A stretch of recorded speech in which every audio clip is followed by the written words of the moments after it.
Hello दोस्तों, free Indian coaching में आप सभी का स्वागत है। तो इस वीडियो में हम लोग सामाजिक विज्ञान की वर्कशीट का सॉल्व देखने वाले हैं, जो कि कक्षा 6वीं की है और माह मार्च की है। ठीक है, तो इस वीडियो में हम संपूर्ण हल देखेंगे, सभी प्रश्नों के आंसर आपको बताए जाएंगे। इसके पहले आप चैनल पर नए हो तो इसे सब्सक्राइब कर लीजिए, साथ में बेल आइकन भी प्रेस कर लेना है।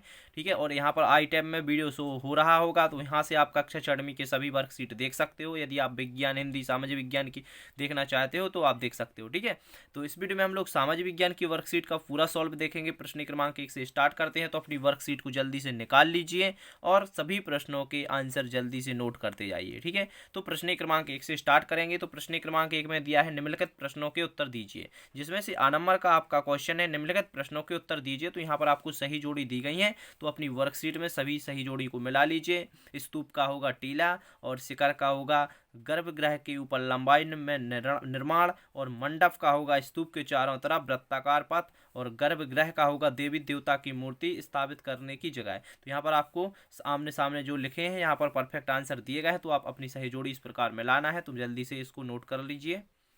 इसके बाद में इसका 12 नंबर का क्वेश्चन देखेंगे। तो 12 नंबर का क्वेश्चन देखिए।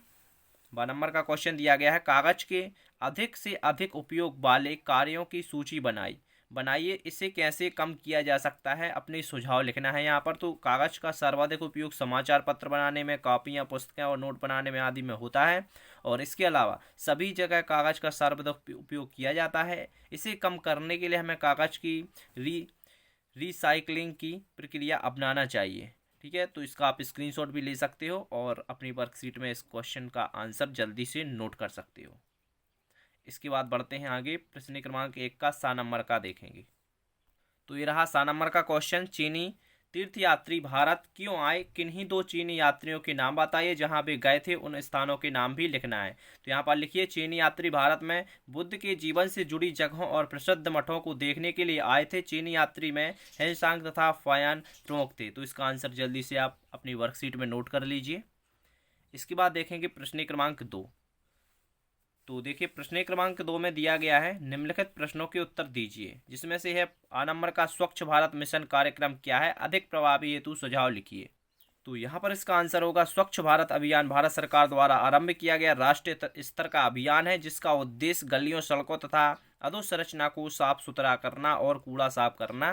ठीक है, तो इस आंसर को आप जल्दी से नोट कर लीजिए। इस पर आप ध्यान ना दें, चैनल का नाम लिखा हुआ है। कुछ लोग क्या करते हैं कि स्क्रीनशॉट लेकर अपना वीडियो बना लेते हैं, वो खुद का कंटेंट नहीं बनाते हैं, तो उनके लिए हमने यहाँ पर लिख दिया है। ठीक है, ताकि वो स्क्रीनशॉट लेकर अपने वीडियो में यूज ना करें, खुद से क्रिएट करें अपना कंटेंट। ठीक है, तो यहाँ पर देखिए 12 नंबर का आंसर है, भारत में स्थानीय मानक समय किस देशांतर रेखा से माना गया है। तो यहाँ पर इसका आंसर होगा, भारत में 82.5 पूर्वी देशांतर, जो कि इलाहाबाद के निकट नैनी से गुजरती है, के समय मानक समय माना गया है। तो इसका आंसर आप जल्दी से नोट कर लीजिए, 12 नंबर का है। ठीक है, तो इसके बाद सा नंबर का देखेंगे। तो सा नंबर का भी आप देख सकते हो, यहाँ पर दिया गया है नदियों द्वारा निर्मित सघन जनसंख्या वाले वो क्षेत्र कौन से हैं और क्यों। तो ये सब बताना था कि नदियों द्वारा निर्मित सघन जनसंख्या वाले होते हैं और क्यों। तो मैदान बहुत अधिक उपजाऊ होते हैं, यहाँ परिवहन के साधनों का निर्माण करना आसान है, इसलिए ये मैदान सबसे अधिक जनसंख्या वाले भाग होते हैं।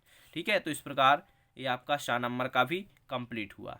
ठीक है, तो इसके बाद देखेंगे प्रश्न क्रमांक 3, जिसमें दिया गया है निम्नलिखित प्रश्नों के उत्तर दीजिए।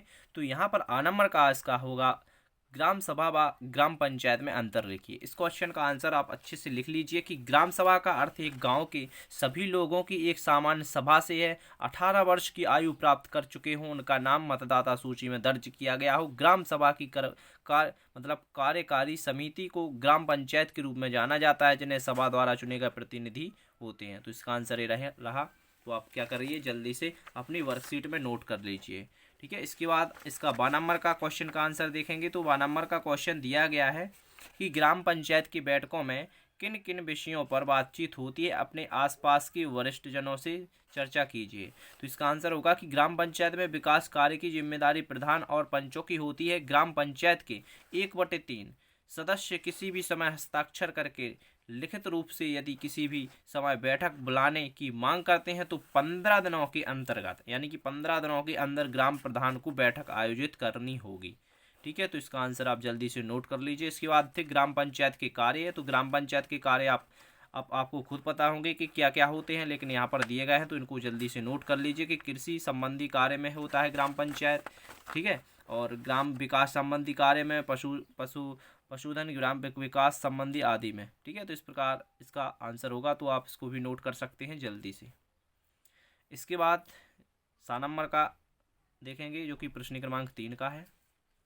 यहाँ पर दिया गया है कि ग्राम पंचायत को अपने खर्चे हेतु आय कहाँ से प्राप्त होती है। तो इसका आंसर होगा कि ग्राम पंचायत को वित्त आयोग द्वारा दी गई अनुशंसा राज्य सरकार द्वारा स्वीकृत कर प्रकाश शुल्क, ठीक है, स्वच्छ शुल्क, जल शुल्क आदि से आय प्राप्त होती है। तो जो ग्राम पंचायत को अपने खर्चे कहाँ से प्राप्त होते हैं, तो इस प्रकार आपको आंसर लिखना था, ठीक है। इसके बाद प्रश्न क्रमांक 4 को देखेंगे। प्रश्न क्रमांक 4 को आप ध्यान से देखिए, वर्कशीट में चित्र दिया गया है, उस चित्र को देखकर प्रश्नों के उत्तर देना है।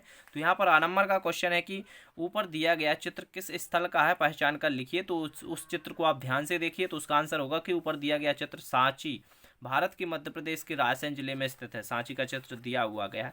इसके बाद 12 नंबर का देख लीजिए, यहाँ पर दिया है इस स्थल का निर्माण किसके द्वारा कराया गया था। तो उस स्थल का निर्माण था जो सम्राट अशोक के द्वारा कराया गया था। इसके बाद में है 7 नंबर का, जिसमें दिया है कि इसके निर्माण में कौन कौन सी सामग्री का उपयोग किया गया है। तो इसका आंसर होगा इसका निर्माण बड़े बड़े पत्थरों, बालू और स्ट्रेट आदि से बनाया गया है। तो इसका आंसर आप जल्दी से नोट कर लीजिए। इसके बाद 10 नंबर का भी देख लीजिए, यह स्थल मध्य प्रदेश के किस जिले में स्थित है। तो यह स्थल मध्य प्रदेश के रायसेन जिले में स्थित है, ठीक है। तो इसका आंसर को आप जल्दी से, इसको भी आप जल्दी से नोट कर लीजिए, यानी कि लिख लीजिए अपनी वर्कशीट में। इसके बाद इसी का 11 नंबर का है कि यदि आपके इस स्थल का भ्रमण करना हो तो अपने निवास से स्थल तक पहुंचने के लिए सुगम मार्ग पता करके लिखिए।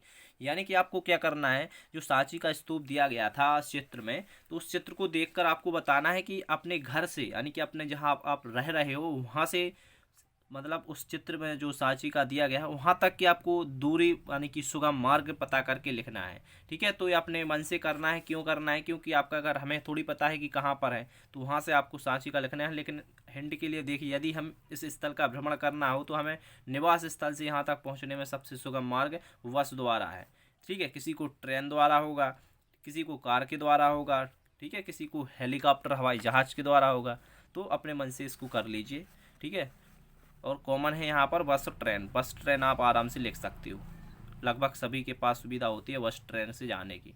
इसके बाद है चित्र देखकर उत्तर दीजिए। तो प्रश्न क्रमांक 4-5 में भी देख लीजिए, चित्र दिया गया है। तो इसमें से 8 नंबर का क्वेश्चन होगा, वृक्षों से हमें प्राप्त होने वाली वस्तुओं की सूची बनाइए। तो ऑक्सीजन, ईंधन, शहद, गोंद एवं इमारती लकड़ी, औषधि, फल, दवाइयाँ, फर्नीचर, जानवरों के लिए आवास चारे आदि। तो ये इसका आंसर होगा, तो इसको भी आप जल्दी से नोट कर लीजिए। इसके बाद नीचे दी गई तालिका में भारत से संबंधित जानकारी लिखना है। तो इस तालिका को आप जल्दी से कंप्लीट कर लीजिए। इसमें अक्षांशीय व देशांतीय विस्तार है जो लगभग 30 अंश होगा, और यहाँ पर वह केंद्र शासित क्षेत्र जिसकी राजधानी लेह है तो लद्दाख है, और पश्चिम में स्थित सागर अरब सागर होता है, और दक्षिण में स्थित पड़ोसी देश श्रीलंका है, और पूर्व से पश्चिम दिशा की ओर बहने वाली नदी तो नर्मदा नदी इसका परफेक्ट आंसर हो जाएगा। इसके बाद देख लीजिए 7 नंबर का कि कौन से भवन भारत में वर्षा लाती है। तो मानसूनी पवनें भारत में वर्षा लाती हैं, ठीक है। तो इसके बाद प्रश्न क्रमांक 6 दिया गया है, जिसमें प्रश्नों के उत्तर दीजिए। नगर निगम के कार्य शहर निवासियों के जीवन को किस तरह प्रभावित करते हैं, लिखिए। तो इसका आंसर है कि नगर निगम के कार्य शहर के निवासियों के जीवन को प्रभावित करने वाले निम्न कारण हैं। पहला तो है कि घरों और बाजार से कचरा जमा करना और उसका निपटारा, इससे सड़कें और गली साफ सुथरी रहती हैं। और दूसरा है कि नालियों को साफ रखना, इससे शहर साफ स्वच्छ दिखता है, ठीक है। तो इस प्रकार लिखना था। इसके बाद 12 नंबर का दिया गया है कि नगर निगम अपने काम के लिए धन कहाँ से प्राप्त करता है। तो नगर निगम अपने काम के लिए विभिन्न तरह के कार्य करता है, जैसे कि संपत्ति कर, मनोरंजन कर, दुकान और होटल पर कर, और पानी पर कर आदि से इकट्ठा करता है पैसा, और फिर क्या करता है नगर निगम उस पैसे का उपयोग करता है। तो इस प्रकार आपकी कक्षा 6वीं की सामाजिक विज्ञान की वर्कशीट कंप्लीट हो गई है। अब आपको यहाँ पर स्क्रीन पर कुछ वीडियो दिख रहे होंगे, तो यहाँ पर आप क्लिक कीजिए तो आपको विज्ञान का भी मिलेगा, और हिंदी का भी दिख रहा होगा, गणित का भी दिख रहा होगा, ठीक है। तो आप इन सभी वीडियो पर जौन सा भी आप वीडियो देखना चाहते हो तो आप इन पर क्लिक कीजिए, तो आपको कक्षा 6वीं की वर्कशीट का फुल सॉल्यूशन प्रोवाइड किया गया है इन वीडियो में। तो चैनल पर नए थे तो यार सब्सक्राइब कर लीजिए, साथ में बेल आइकन भी प्रेस कर लीजिए, और इस वीडियो को ज़्यादा से ज़्यादा कम से कम आप 5 लोगों को शेयर कीजिए, ठीक है। Thank you.